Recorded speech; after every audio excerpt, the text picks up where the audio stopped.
Ang buhay na may karunungan, yan po yung ating pag-aaralan dito sa Morning Devo. Magandang umaga po, ako si Pastor Milek, kasama ko si Pastor Ed. Magandang araw mga ka-Morning Devo at nandito nga tayo upang patuloy nating pag-aralan ang kanyang mga salita at ating serie po ngayon ay Wisdom for Living at title nga po natin, Ang Buhay na May Karunungan. Basahin ko natin dito po sa Kawikaan or Proverbs chapter 27 verse 1 to 6. Huwag ipagyayabang ang araw ng bukas pagkat di mo alam kung ano ang magaganap.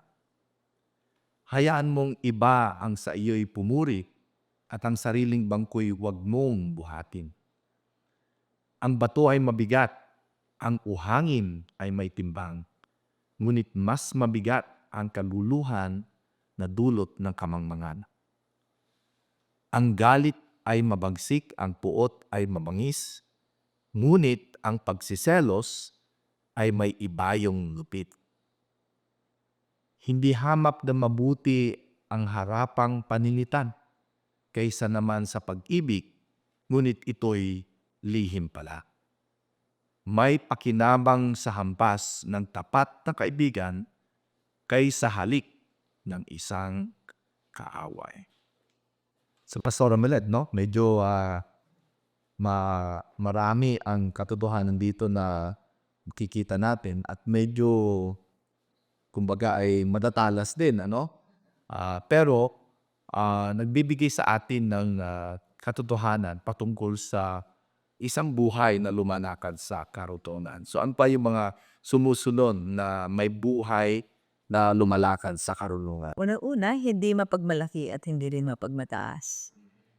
Sabi nga, wag nang pagyayabang yung araw na hindi pa naman dumarating, no? Kas, pagkat di mo alam kung ano ang magkaganap. So, yung confidence natin, yung ating pinagmamalaki na buhay. Kapag ang konteksto nito yung tungkol sa bukas, ay mag-ingat na to tayo.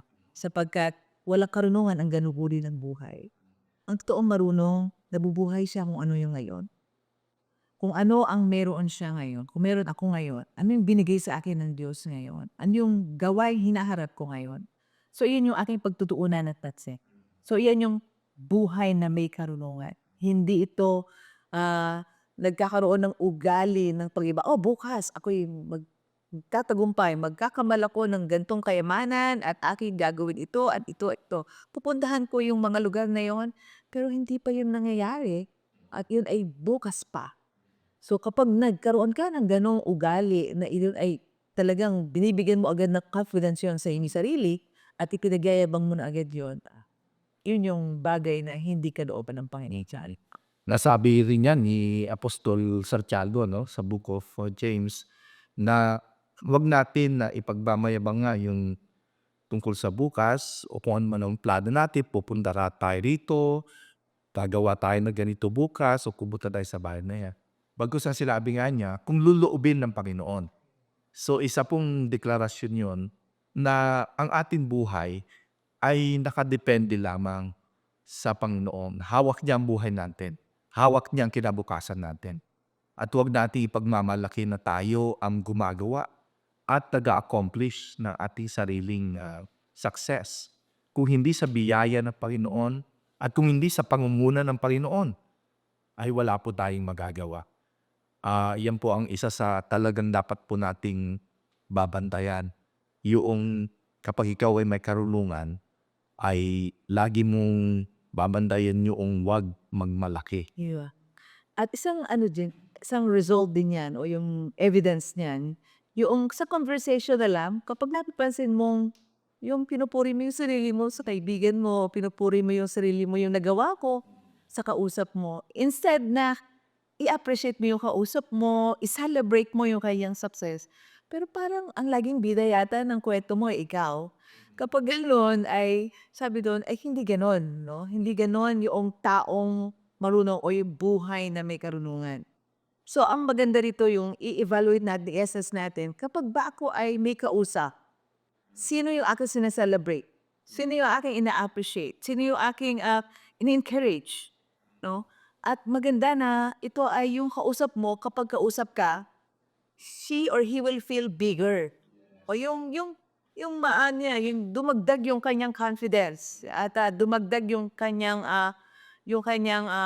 magandang pananaw tungkol sa kanyang sarili kasi nakausap ka niya. Instead na yung bida ay ikaw, ang maging bida yung kausap mo na kung saan ay aangat yung kanyang antas ng confidence na para makagawa pa siya ng mas malalaking bagay kaysa sa dati dahil nakausap ka niya. Alala ko nga yung kwento ni Pastor Paul Chase na minsan daw ay kinausap siya ni Reinhard Bonnke, isa sa kilalang-kilala na Evangelist. evangelist, no? Pero noong nakausap niya na ito, na-realize niya na ang mga great men of God katulad ni Reinhard Bonnke ay hindi laging sinasabi or pinangangalandakan kung ano kanilang nagawa, no? Ah, Kanyang narinig si Reinhard Bonnke laging tinatanong, "O ano ang iyong ginagawa sa Pilipinas? Kumusta naman ang iyong gawain doon?" At lumabas siya doon sa pag-uusap na yun na para bang mas naging confident siya at mas naging, na-encourage siya, no? So ganun po ang lagi nating dapat na maging ugali. Lalo na kapagka alam natin akala natin sila lang ang, magaling or maayos. Pero sa totoo lang, ang great men and women of God daw will not always think that they are great, no? Actually, they make other people great. Ganun. Which is yun ang dapat po nating kumbaga i-practice din bilang isang mananampalataya. Wag po nating patuloy na i-promote ang ating sarili. Bayaan natin na i-promote tayo ng Panginoon at bayaan natin na tao ang mag-appreciate sa atin. Hindi yung ating ipinopromote ang ating sarili. Yan po ang tao na may karunungan. Siya po ay langing lumalakad ng may kapakumbaba. Yan. So, magandang project natin yan, Joshua, sa ating mga conversations. Pangalawa is, ang buhay na merong karunungan ay hindi namumuhay sa gulo or namumuhay sa galit. Gali. Sabi dun sa verse 3, ang bato ay mabigat, ang buhangin ay may timbang, ngunit mas mabigat ang kaguluhan na dulot na kabangmangan. Kaya nga kapag ka may karunungan ka, ay hindi ka nagiging parang nagdadala ng galit or hindi ka nagdadala ng gulo. Oo. Kung yung una, hindi mo ipinagmamalaki ang sarili mo, dito naman, hindi ka nagkokos ng chaos, hindi ka nagkokos ng pag-aaway. Yan po ang tao na namumuhay sa karunungan. Hindi siya nagpo-promote ng strife. Hindi siya nagpo-promote ng galit. Bagkus ay nagpo-promote siya ng kapayapaan. Tapos, meron pang isang matindi yung sinabi dun sa verse 4. Pastor Matindi Odette. pa, may mas matindi pa pala sa galit, no? Sabi dito, ang galit ay mabagsik. Tapos, ang puot ay mabangis. So, galit, puot, pataas na pataas, ano? Ngunit, ang pagseselos ay may iba yung lupit. So, jealousy, no? So, anger, and then wrath, and then jealousy. Mas mataas pala yun. Yung pagsiselos pala ay talagang nagdudulot ito ng hindi ng matinding galit, lupit, oo, at gulo. Well, marami tayong nababalitaan sa mga news ngayon na pinatay si ganito or ginawa niya ganito yung kabila dahil nga sa matitik selos, dahil nga sa hindi matapat na relasyon siguro. Kaya medyo yun ang dapat nating babantayan din. Yung trust sa isa't isa. Yung lalo na kasi yung pagsiselos dito ay laging kumbaga ito ay napapa-ascribe sa relasyong mag-asawa. Kaya dapat ay magtiwala sa isa't isa at magpatawaran sa isa't isa. Yun po yung dapat nating babantayan. Pero ang sumatotal po nito, ayaw po nating mamuhay ng ganito. At ang namumuhay sa karunungan ay iniiwasan lahat ito. Hindi siya lumalakad sa galit, hindi siya lumalakad sa kaguluhan, hindi siya nagkakaroon ng ugali ng pagseselos. Seryoso. Dahil ito ay mga bagay, kasi ang mga causes nito is, kaya kapag may ganitong, kalooban, 'no, ikaw, kaliwan gano'n at, gusto mo 'tong siyempre ma-overcome, 'di ba? Na ikaw ay ma-overcome mo yung anger, yung pagkapuot, mas mataas. Tapos yung pagseselos, magandang ito'y pag-usapan ng mag-asawa kung paano ito, hindi lubusang maghari, sa buhay mag-asawa para maingatan ang relasyon. And then kahit sa pamilya, 'no, yung pagseselos yung sa pamilya kung, mas paborito ito o mas hindi paborito yon ano. Talagang nag-ignite ng napaka-ano, mainit na pagtatalo at pagkagalit sa isa't isa. So, ito yung buhay na walang karunungan. So, kung nais nating mabuhay na may karunungan, sabi mo nga, talaga pagtagumpayan natin na tatlong bagay na ito ano. At isang isang magandang ano dito kaparaanan yung maayos na pag-uusap. Yes, oo. Kaya na pinapag-aralan po natin, ngayong season na ito, itong, Book of Proverbs sapagkat punong-puno po ito ng wisdom for life. Mhm. Ito po ay tutulong sa atin para maingatan ang ating kinabukasan, para na sa gano'n ay makalakad tayo ng kalugod-lugod sa Panginoon at para maging pagpapala po tayo sa iba. Kung pipiliin po natin ang salita ng Diyos, kung pipiliin natin ang mga prinsipyo na itinuro ng salita ng Panginoon, ay magiging blessing po tayo sa iba. Hindi natin dapat na ah, maranasan pa yung paghihirap, pait, or yung sakit or consequence na hindi magandang pamumuhay. Kaya ang karunungan ang dapat po nating piliin. Mhm. Yeah. So, ang katatlo, as wrapping, ang buhay ng may karunungan ay bukas sa correction. Kaya kaibulaga yun, ay namin makaibigan. No? So, sabi sa verse 5, hindi hamak na mabuti ang harapang paninida kaysa naman sa pag-ibig, ngunit ito'y lihim pala. And then verse 6, may pakinabang sa hampas ng tapat na kaibigan kaysa halik ng isang kaaway. So, ito yung maging open tayo sa pagtutuwid sapagkat ito yung makakatulong sa ating paglago. Bagamat meron tayong pa isang tabi, no? Hindi madali ito kung hindi ka rin lang intentional na tanggapin ang mga pagtutuwid or correction ng taong ito na, lalong mas malapit sa iyo, mas matindi yung correction nila, no? Kasi mas kilala nila tayo at mas, alam nila kung ano yung talagang laman ng ating halos isipan ano, at dahil kilala nila tayo nga. So kapag nag-correct sila, eto, ang mas ano dun, mas precise sila, mas minsan nakakainis. Talaga Masakit talagang shot. sabi pag totoo yung sinasabi na para, totoo ang sinasabi ng taong ilo at alam mo, ang totoong pagkakaibigan, the true friendship ay talaga nate-test kapag itong kaibigan mo hindi ka ipinapahamak dahil itinadama na niya. Kesa naman sa mali na yung tinatahak mo, na dati sabi, "Sige, sige gawin mo lang, okey lang samahan kita." Pero pareho para kayong napapahamak. At mas treasure 'no, yung taong tunay na marunong, yung buhay na may tunay na karunungan ay yoong bukas ang kalooban na hindi po sisirain ang friendship ninyo dahil kino-correct ka. Mas maganda na gano'n kaysa naman sa yun nga, yung tuloy-tuloy ang pagiging magkaibigan niyo pero wala kayong o pagtatama o pagtuwid sa isa't isa. Yan nga ang paalala din natin sa mga magkakaibigan, ano? Kailangan maging maging open tayo at maging bold din tayo or maging matapang. Na kapag may nakikita tayo hindi maganda sa kaibigan natin o sa sino man na mahal natin sa buhay, ay maging matapang tayong ituwid ito. Kasi minsan mahirap tayong magtuwid dahil nga ayaw nating awayin tayo, ayaw nating baka magalit sila sa atin.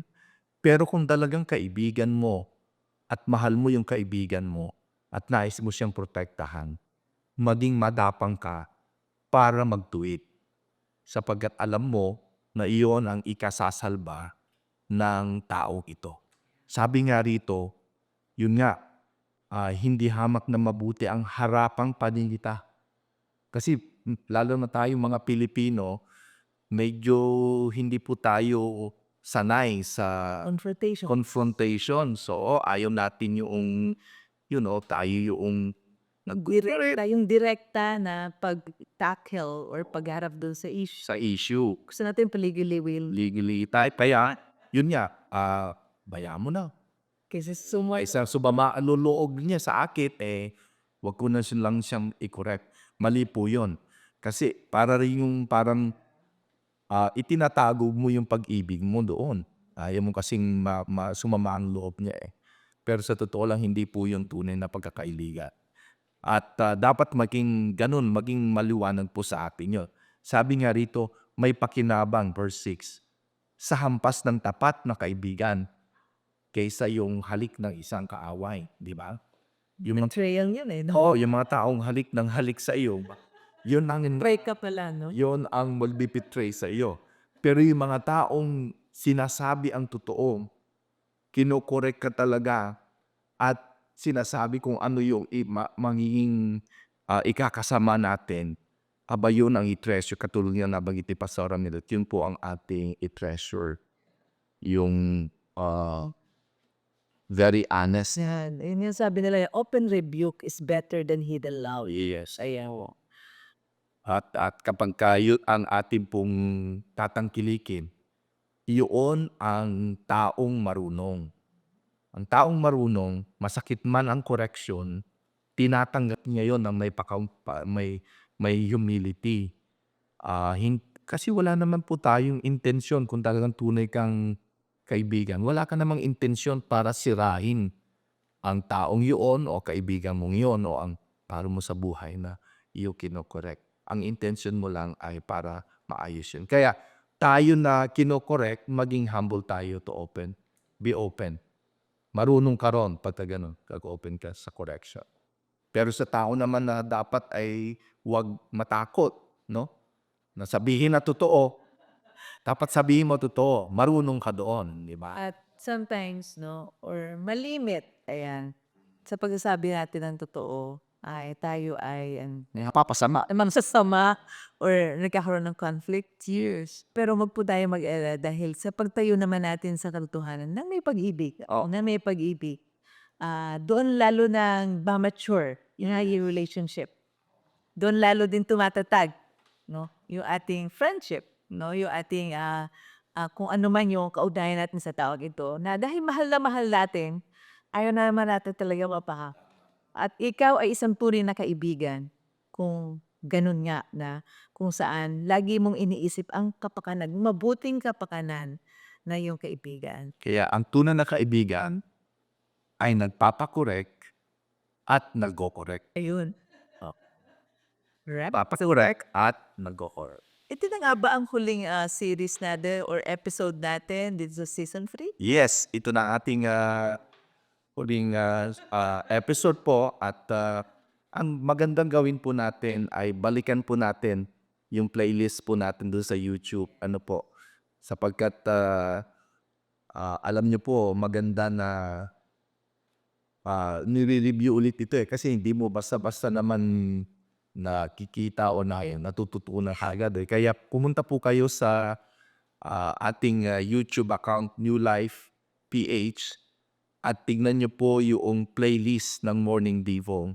At makikita nyo po doon na mayroon po tayong mga series doon. At dito po sa Season 3 ay yun po yung ating tinutukan at pinag-aralan ang patungkol sa Proverbs at ang Wisdom for Living. So, I hope na naging pagpapala po sa inyo ang buong season na ito.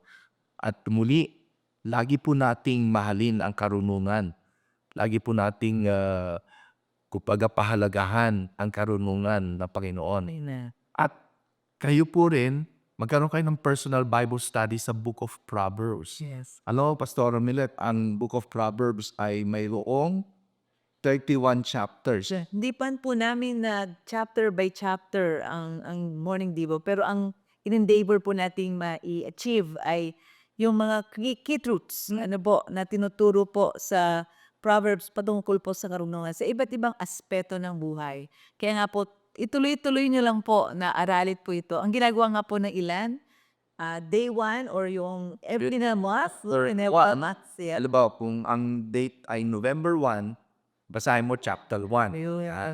At meron kang 1 chapter per day Yeah. na wisdom mula sa Book of Proverbs. Ngayon, kung kulang yung buwan, halimbawa February Ewan 20, nila pa paraan yun. hindi, basahin mo na yung 3 chapter. Gawa niyo na ng paraan na matapos niyo po ang buong Proverbs. Yes. Pero talagang maganda pong happy na mag-receive ka ng wisdom per day, 1 chapter sa Book of Proverbs. Yeah. Tayo po ay manalangin, Pastor Mineta. Papanalangin natin ang ating mga ka-morning Devo. At bago po yun, at idudulog tayo sa Panginoon ni Pastor Mineta. Ay nais kong encourage din ng bawat isa, kung hindi mo pa tinatanggap ang ating Panginoong Jesus, kailangan mo siyang tanggapin. Siya ang tunay na karunungan ng buhay. At kung nais mong tanggapin siya ngayon, sumabay ka sa akin sa panalangin at gawin mong personal na panalangin ito. At sabihin mo, Panginoong Jesus, binubuksan ko ang aking puso, inaanyayahan kita na maghari at maging Panginoon ng aking buhay. At mula ngayon, ako'y susunod sa iyo. Ito po ang aking dalangin sa iyong pangalan, Jesus. Amen. Amen. Kung ginawa mo yan, for the very first time, ayos ka na yung makilala, sulat mo lang yung pangalan sa comment section at makikipag-ugnayan kami sa iyo. So mga kapatid, tayo po ay manalangin. Aming Ama, salamat po na amin pong naiintindihan yung tunay na buhay na may karunungan. At naikukumpara po namin to sa isang uri ng buhay na walang karunungan. At ngayon, Panginoong Yesus, kami po ay nagtatalaga ng aming buhay sa inyo. Sumusuko po kami sa inyo na kami mabubuhay ng may karunungan na gagaling sa iyo. Na hindi po namin pipiliin ang magyabang o magbataas tungkol sa mga bagay na hindi pa namin naman nararating. Yung mga bagay na kinabukasan, Panginoon, ikaw po ang may-ari ng aming kinabukasan. Ngunit kayo, hinahayaan mo kaming mabuhay sa present, dito sa araw na ito, Panginoon, na itinalaga mo sa amin. Ang dalangin namin, O Diyos, puspusin niyo po kami ng iyong banal na Espiritu. Nang kami po ay mabuhay na mayroong pagsunod sa iyo at kapakumbabaan. At Panginoon, sa iyong biyaya, hindi namin pagtatagumpayin ang gulo o galit sa aming mga buhay. At kami po, O Diyos, ay magiging mapayapa sa aming kalooban. At Panginoon, tulungan niyo po kami, O Diyos, Espiritu Santo, na sa iyong pagtutuwid sa amin o yung pagtuwid ng aming mga kaibigan o miyembro ng pamilya, mga taong inilapit mo sa amin, at meron silang sinasabi sa amin para kami ay maituwid. Panginoon, tainga na bukas, pusong bukas para sa pagtutuwid. At may kapakumbabaan kami, Panginoon, na pipiliin namin, O Diyos, ang lakaran, ang iyong kalooban, kaysa magpatuloy sa mga bagay na aming kapapahama. At bigyan niyo rin po kami ng tapang. Kung may mga kaibigan po kami, mga mahal namin sa buhay na ipinapakita mo sa amin sa panuntunan na iyong salita na may pag-ibig kung paano rin po sila i-correct o ituwid. Panginoon, maging matapang po kami at maging marunong po kami sa bagay na ito. Na hindi po namin ito ipagkakait, Panginoon, nang sa gayon maging daluyan din po kami ng pagpapala para sa bawat isa. Salamat po, Panginoon, ang sambahayan mo. Ang sambahayan po ng bawat mananampalataya sa iba't ibang bansa sa buong mundo. Panginoon, pagpalain niyo po kami. Amen. At salamat, O Diyos. Kami po ay patuloy mo pangalagaan, akayin, sa pagtawid namin mula sa season na ito hanggang sa susunod na season ng buhay na meron kami mga dumadaan sa transition po ngayon. Maaring sa location ng kanilang tirahan, sa trabaho, o maaring sa kanilang status from being single at sila po ay magiging married, Panginoon. O may mga circumstances sa kanilang buhay na mayroong transitions. Panginoon, mga bagong bagay na hinaharap po namin ngayon, patuloy niyo po kaming sama. Pagharian niyo po kami. At mabuhay po kami na may karunungan. Nagagaling sa inyo. Panginoon, salamat sa napakabagong gutom namin para sa iyong salita. At yung bagong pagkauhaw namin sa iyong presensya ang maglalapit sa amin sa inyo ng masigit pa kasi sa dati.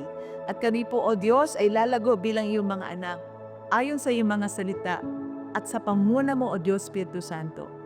Pinupuri ka po namin sapagkat merong napaka-significant na paglagong nangyari sa amin dahil kami bumabad sa iyong presensya at kami po, O Diyos, ay nagpaturo sa iyong salita. Kami po ay bago, Panginoon, dahil sa iyong mabuting balita ng paghahari ng aming Panginoong Yesus at ng iyong salita sa aming mga buhay. Purihin ka at sambahin ka, O Panginoon, sa lahat ng panahon sa aming buhay. Sa pangalan ni Jesus, Amen. Amen. Amen. Well, mga ka-Morning Devo, kami po ay nagpapasalamat sa inyo pong pagsama sa amin, pag-antabay sa Morning Devo sa buong season na ito, season number 3. At muli, amin po kayo inaanyayahan. Manalangin niyo po, humurihin mo po. Pagkakaroon ulit po tayo ng season break, pero antabayan po natin ang season 4. By God's grace ko, sa kalooban ng Panginoon, Amen. At kung ano po, balikan niyo po yung mga playlist natin. At muli niyong pag-aralan ulit ang ating series ito sa season number 3 na Wisdom for Living. Well, God bless you po at magkita-kita tayo sa susunod na season ng Morning Devo.